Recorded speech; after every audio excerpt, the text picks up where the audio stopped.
সময় ঠিকই চলে যায়, তবে কথাগুলো মনে থেকে যায়।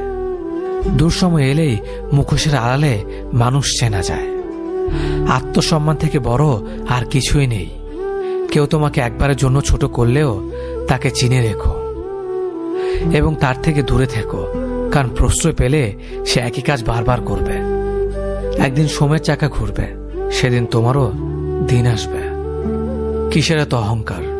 আজ যাকে ঠকিয়ে তুমি হাসছো, কাল অন্যের কাছে ঠকে তুমি নিজেই কাঁদবে। অপেক্ষা শুধু সময়ের। দেরিতে হলেও নিজের পায়ে দাঁড়াও, কারণ মানুষ সবার শেষে তোমার যোগ্যতাটাই জিজ্ঞেস করবে। কখনো ভেঙে পড়ো না। পৃথিবীর যা কিছু হারিয়ে যায়, অন্য কোনো রূপে সেটা ঠিকই আবার ফিরে আসে।